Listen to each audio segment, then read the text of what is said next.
বাংলাদেশে যে সকল বেদাতি দরবার আছে, বেদাতি গোষ্ঠী আছে, তার মধ্যে সবচাইতে জঘন্য, বেয়াদব এবং সবচাইতে উগ্র এবং উশৃঙ্খল হচ্ছে এই সোর সিনার মুরিদগুলো। যারা ওই সোর সিনার মাদ্রাসাতে পড়ালেখা করে, দারুন নাজাতে পড়ালেখা করে, এই ছেলেপেলেগুলো বাংলাদেশের বেদাতিদের মধ্যে সবচেয়ে বেশি উগ্র এবং বেয়াদব এবং উশৃঙ্খল। এদের মুখে কোনো কথা বাজে না। আসসালামু আলাইকুম ওয়া রাহমাতুল্লাহ। নাহমাদুহু ওয়া নুসাল্লি আলা রাসূলিল কারীম, আম্মা বাদ। ফাআউযু বিল্লাহি মিনাশ শাইতানির রাজীম। বিসমিল্লাহির রহমানির রহিম। আপনারা অনেকেই চেনেন রাকিবুল ইসলাম ভাইকে। ইনি কওমিদের একজন আলেম। ইনি কওমিদের শুধুমাত্র একজন আলেম যিনি সুন্নিদের বিরুদ্ধে, সুন্নিদের যেসব দরবার রয়েছে, যে সকল দল রয়েছে, তাদের বিরুদ্ধে ভিডিও তৈরি করে, তাদেরকে বেদাতি বলে, তাদেরকে বেয়াদব বলে। বিশেষ করে সারসিনা দরবারকে, সারসিনা আলেমদেরকে, সারসিনা মুরিদদেরকে নিয়ে বিভিন্ন বাজে মন্তব্য করেন, তাদেরকে বেয়াদব বলে, উগ্রপন্থী বলে, তাদেরকে বিভিন্ন খারাপ ভাষায় বিভিন্ন বাজে মন্তব্য, গালাগালির মতো একটা অবস্থা করে রেখেছে। তিনি যে সারসিনা দরবারকে বেদাতি বলে এবং সুন্নিদেরকে বেদাতি বলে, ভাই বেদাতি বেদাতি বললেই শুধু বেদাতি হয় না। সারসিনা দরবার কোনো বেদাতি দরবার নয়। সারসিনা দরবার হলো বেদাত মুক্ত, শিরক মুক্ত। সুন্নি যত বাংলাদেশ দরবার রয়েছে তারা হলো বেদাত মুক্ত, শিরক মুক্ত দরবার। এই সারসিনা দরবার, সারসিনা দরবারে কখনো কোনো বেদাতি হয় না, শিরক হয় না। এই যে আপনারা বলবেন এই যে মাজার জিয়ারত, মাজার জিয়ারত করা কি? মাজার জিয়ারত সুন্নাত, মাজার জিয়ারত বেদাত নয়, এটা সুন্নাত। নবী করিম সাল্লাল্লাহু আলাইহি সাল্লাম তারা মাজার কবর জিয়ারত করছেন। সহিহ মুসলিমের বর্ণনা, ইন্না রাসূলুল্লাহ সাল্লাল্লাহু আলাইহি ওয়াসাল্লাম যারা কবরা উম্মি বাকা ওয়াবাকা ওমান হাওলা, নিশ্চয় রাসূলুল্লাহ সাল্লাল্লাহু আলাইহি সাল্লাম তার আম্মা জানের কবর জিয়ারত করছেন। নবী করিম সাল্লাল্লাহু আলাইহি সাল্লাম বলেছেন, কুনতুনা হাইতুমান জিয়ারাতুল কুবুর আলান ফাজুরুহা ফাইন্না তুযাক্কির মাউতা ওয়া তুযাক্কির আখিরা ওয়া তুযাহিদু আনিদ দুনিয়া। অর্থাৎ নবী করিম সাল্লাল্লাহু আলাইহি সাল্লাম বলেছেন, আমি এককালে তোমাদেরকে কবর জিয়ারত করতে নিষেধ করতাম, কিন্তু তোমরা কবর জিয়ারত করো। কেন? কবর জিয়ারত মানুষকে মৃত্যুর কথা স্মরণ করিয়ে দেয়, আখিরাতের স্মরণিক হয় এবং মানুষ দুনিয়া থেকে বিমুখ হয়, আখিরাতের দিকে ধাবিত হয়। এবং আমরা যে মিলাদুন নবী পালন করি, এটাকে তারা বেদাত বলে, নাজাত বলে। ঈদে মিলাদুন নবী, ঈদে মিলাদুন নবী শব্দের অর্থ কি? নবীর জন্মে খুশি। নবী করিম সাল্লাল্লাহু আলাইহি সাল্লাম প্রতি সোমবার রোজা রাখতেন। সাহাবায়ে কেরাম জিজ্ঞেস করলেন, ইয়া রাসূলুল্লাহ, আপনি কেন সোমবার রোজা রাখেন? নবীজি বললেন, আল্লাহ তাআলা আমাকে এই সোমবার পৃথিবীতে আগমন করছে, তাই আমি শুকরিয়া তান সোমবার রোজা রাখি। এবং আমরা যে দাঁড়িয়ে মিলাদ পড়ি, এই দাঁড়ানোটাকে তারা বেদাত বলে। যে কেন দাঁড়ায়? কোনো নেতা আসলে আপনারা তাদের সম্মানে দাঁড়াতে কোনো দ্বিধাবোধ করেন না, তাদের সম্মানে আপনারা অটোমেটিক্যালি দাঁড়িয়ে যান। কিন্তু যাকে সৃষ্টি না করলে আল্লাহ তাআলা তামাম বিশ্বের কিছু সৃষ্টি করছেন না, তার সম্মানে দাঁড়াতে আপনারা কেন তো সংকোচ বোধ করেন, কেন তো লজ্জা বোধ করেন? সেটা কেন বিদাত বলেন? যে এরা আজকে আমার যে পেজটি ছিল মুফতি রাকিবুল ইসলাম নামে, এই পেজটি তারা সাসপেন্ড করে দিয়েছে। তারা আমার পেজের উপর ভুয়া, মিথ্যা, জাল, কপিরাইট রিপোর্ট মেরে মেরে আমার পেজটা তারা নষ্ট করে দিয়েছে। যে পেজ থেকে আমি তাদের ভালোর জন্য, উপকারের জন্য কোরআন এবং হাদিসের আলোকে তাদের বেদাতগুলোকে চিহ্নিত করে দিতাম, যেন তারা এবং বাংলাদেশের জনগণ বেদাত থেকে ফিরে সুপথে আসতে পারে, সেই পথটা তারা বন্ধ করে দিতে চায়। ইসলামের প্রচার, কোরআন এবং সুন্নাহর সহিভাবে প্রচার যেন না হতে পারে, সেটাই তারা চায়।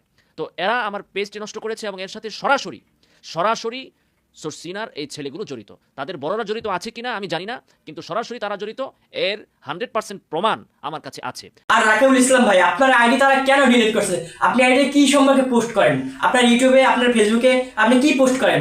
সব সুন্নিদের বিরুদ্ধে পোস্ট করেন, সারসিনার বিরুদ্ধে পোস্ট করেন, হকপন্থী যেসব ওলামায়ে কেরাম তাদের বিরুদ্ধে পোস্ট করেন। এবং আপনি নিজেই বলেন যে আমরা হকপন্থী, নিজেদেরকে হকপন্থী বলে দাবি করেন এবং হকপন্থী ওলামায়ে কেরামের বিরুদ্ধে আপনারা নিজেদের যে আইডিতে ফেসবুকে ভিডিও আপলোড করেন এবং আপনাদের যত লোকজন তাদেরকে লেলিয়ে দেন। আপনি ভুলভাল ভিডিও আপলোড করা বন্ধ করুন।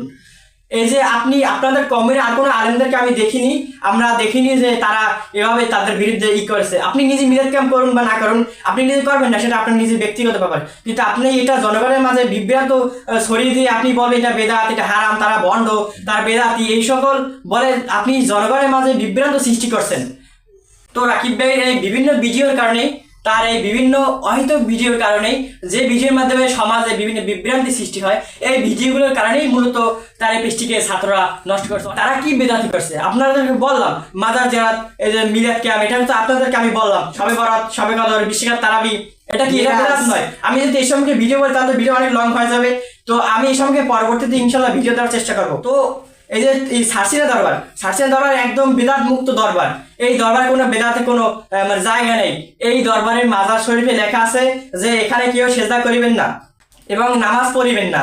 রাকিবুল ইসলাম ভাই, আপনাকে আমি বলি, আপনি সার্সিনের দরবার ভ্রমণ করেন, সেখানে দেখেন সার্সিনের আলেমরা তাদের ছাত্রদেরকে কখনো বেয়াদবি শিখায় না। এই দরবার হলো আদবের দরবার, সেখানে ওলামায়ে কেরাম কেমন। তো আপনি তাদের সাথে বাসে বসুন, আপনি বাসে বসে এটা সমাধান করুন, তাহলে তো হয়ে যায়। আপনি সেটা বলেন, আপনি এক একজনকে কল রেকর্ড করেন, এক একজনকে আপনি ফোন দিয়ে সেটা রেকর্ড করে আপনি নিজেই 20 মিনিটের ভিতরে আপনি নিজেই 15 মিনিট কথা বলেন, তাদেরকে কোনো কথা বলার সুযোগই দেন না। আপনি তাহলে তারা কিভাবে কথা বলে, আপনাদের কিভাবে দলিল দেবে? আপনি শুধু নিজে একা কথা বলে বলে মানে মানুষকে তাদেরকে আপনি বিরক্ত করে তারপর কল কেটে দিয়ে এটা আপলোড করে দেন যে অমুকে বেদাতি বাস খেয়েছে, আমি অমুক বেদাতি মানে মুঠুক পাঠন করলাম, সে কানে ধরেছে, এরকমের বাজে বাজে আপনি মানে এই টাইটেল দিয়ে আপনি ভিডিও আপলোড করেন, থাম্বনেল ভিডিও দিয়ে ভিডিও আপলোড করেন। তো এটা কেন? আপনি এটা বন্ধ করুন। আপনি যে বললেন আপনি সার্চেনের মুখোশ খুলে দেবেন, আরে ভাই সার্চেন দ্বারা এটা কি?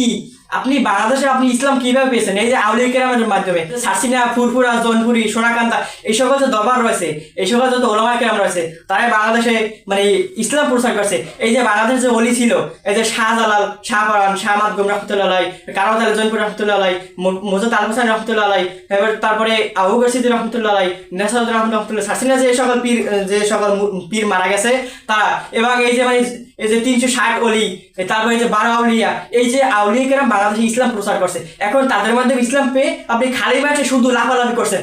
তারা কত কষ্ট করে মাথার গাম পায়ে ফেলে তারা ইসলাম প্রচার করছে, আর আপনারা কিছু লোকজন আপনাদের মাধ্যমে ইসলামটা নষ্ট হচ্ছে। আপনারা জানতে হবে যে বাংলাদেশে কারা ইসলাম প্রচার করছে, তারা কষ্ট করে ইসলাম প্রচার করে গেছে। এখন আপনারা এসে সেখান থেকে মানে ইসলামটাকে বিনষ্ট করার চেষ্টা করছেন, মানুষকে বিভিন্ন দলে দলে ডিবেট করার চেষ্টা করছেন। তো আপনাকে বলি আপনি সতর্ক হয়ে যান, এবং যারা ভিডিওটি দেখতেছে তাদেরকে বলছি আপনারা এই সকল বেদাতীদের থেকে সতর্ক থাকুন, এবং আপনারা হকপন্থী যে ওলামায়ে কেরাম রয়েছে, হকপন্থী দরবার রয়েছে, তাদের সাথেই থাকুন। আসসালামু আলাইকুম ওয়া রাহমাতুল্লাহ।